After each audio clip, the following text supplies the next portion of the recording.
Hi preschool families.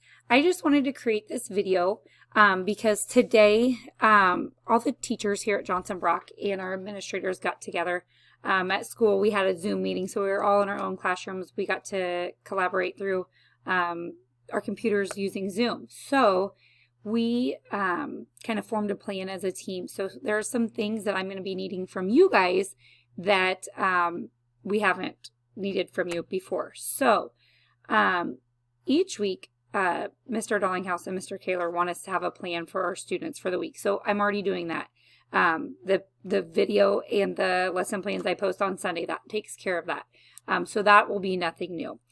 But one thing that is new is that I need to prove that I am communicating with every single family.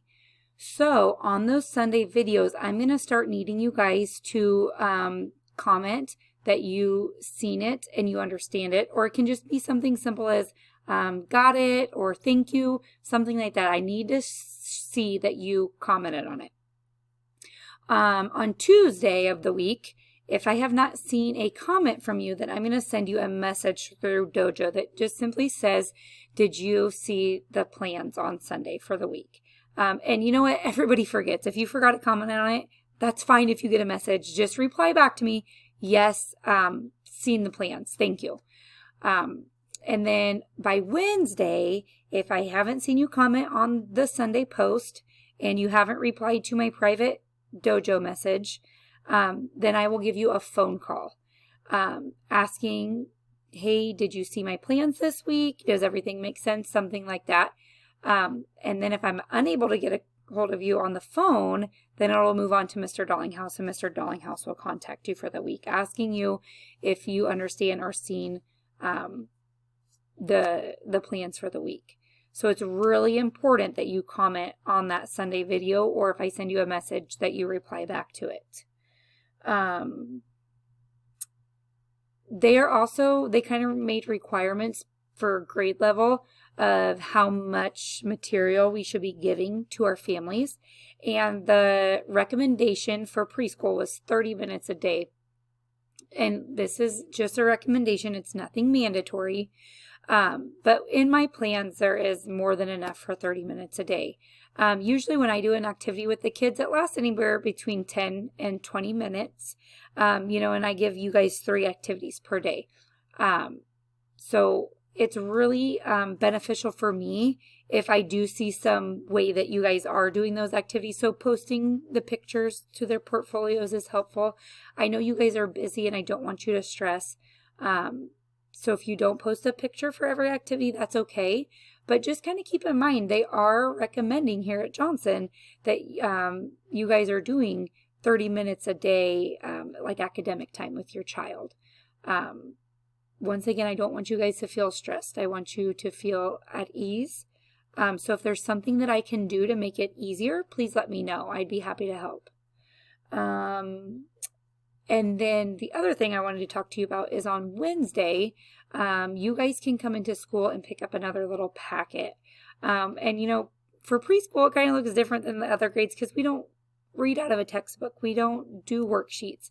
So what I did is I'm just going to send home some materials that can be used with these activities. So don't just go home and dump all these materials out, because then if I do create an activity that needs these materials, you won't have them. I would just kind of store them in a place that, parents know where it's at. Maybe the kids can't get it as easy. And then when you have an activity that needs those materials, you'll have them. So there's 6 things that you'll find in the packet. There's a little workout page that Mr. Newman wanted to pass along with families. So it's just a 1-page thing of just some workouts that you can do. There's some lined paper in there.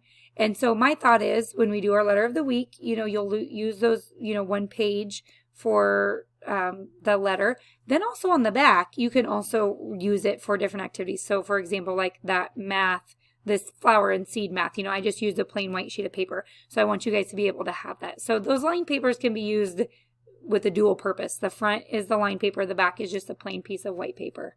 There is some watercolors in there. There's a dry erase marker that can be used on the windows or on the floor, things like that. There's some chalk to be used outside.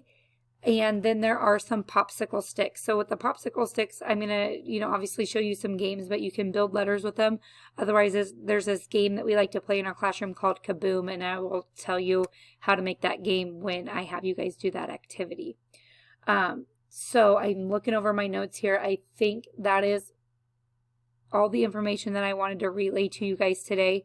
You guys should also sometime today be receiving kind of a message from the school, kind of just stating the same thing. And our hope is that May 4th, we are able to come back to school and, continue our learning from here. So that's the goal as of now. I'm going to, still post the weekly activities, but I need you guys to comment on that. And hopefully May 4th, we'll get back into the classroom. So if you guys didn't have any questions, please let me know. But like I said, as a team working together, we can make this awesome. Thank you.